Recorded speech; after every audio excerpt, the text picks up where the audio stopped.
Yo, morning guys, ng TV. At ngayong araw na to ay araw po ng Lunes. Nakalipas na po yung ilang araw na kung saan yung nakarang araw nga po ng Sabado, araw ng mga puso, na kung saan meron kaming ultria.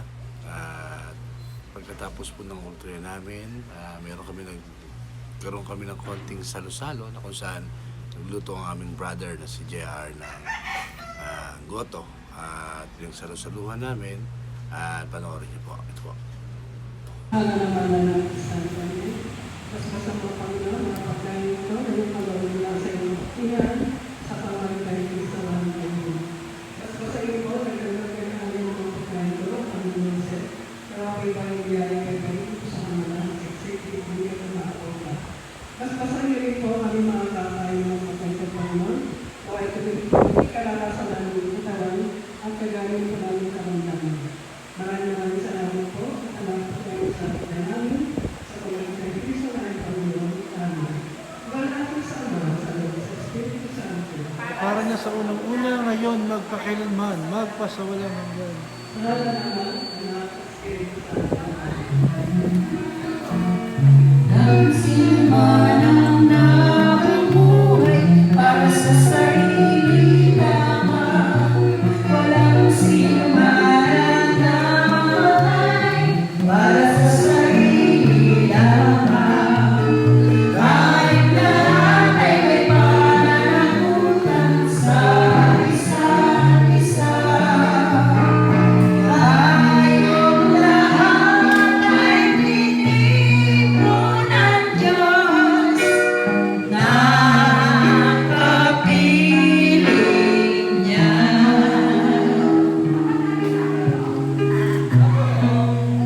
Hello? So ayan nga, tapos na po yung ultria namin. At meron po kaming konting pagsasalusaluhan. Ito, kay Brother Jara nakaisip niya. Ito.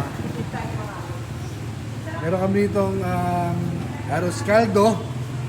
Ayan. So, kain muna kami mga brothers and sisters.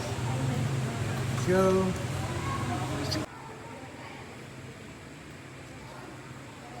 Kain po tayo.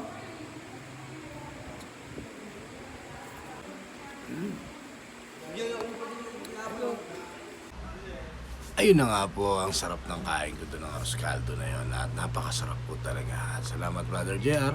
At kung mapapansin niyo po bago kami mag-start kumain na kung saan i-bless po muna namin yung pagkain at gayon din po tayo sa ating mga tahanan na kung saan kailangan natin magpasalamat at pagdasal ang pagkain bago tayo simula kumain. Dahil sa mga biyaya binibigay sa atin ng ating may kapal.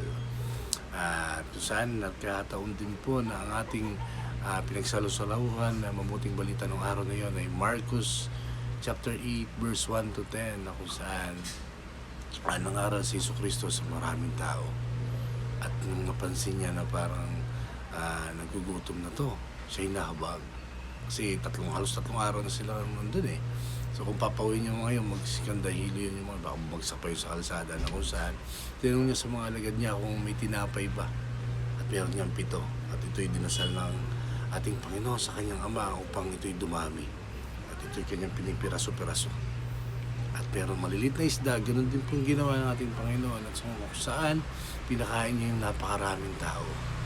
Hindi natin pinag-usapan dito yung dami ng 10, ng daan, kundi 1,000 po, 4,000 at mahigit, siguro kulang 5,000 yun. Ganun kadami yung pinakain ng ating Panginoon, ganun nagpamala siya ng kanyang kapangyarihan. At napakasarap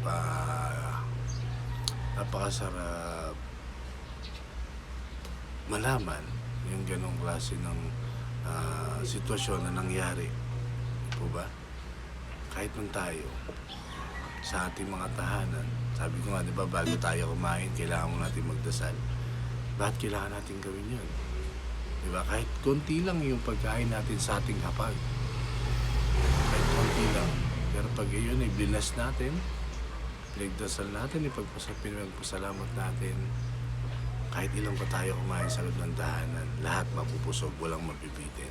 Ganun po katindi ang prayers, lalo pag hinihingi natin ito ng pasasalamat sa ating Diyos. Kaya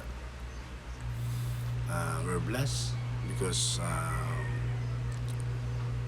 God always provides. Lagi na tayong binibigyan ng mga kailangan natin. Lalong-lalo na pagdating sa pagkain. Hindi niya tayo ginugutom. Kahit na may pagkakataon na hindi natin alam kung saan natin nahagilapin ang pagkain natin. Kung paano natin may raraos ang buong maghapon. Pero nairaraos pa rin natin. Dapat ang ating lubos yung pagpasalamat dahil sa simpleng bagay na yon, lagi siya nandyan para sa atin. Mga kapatid, hanggang dito na lang. Magkita tayo sa sunod.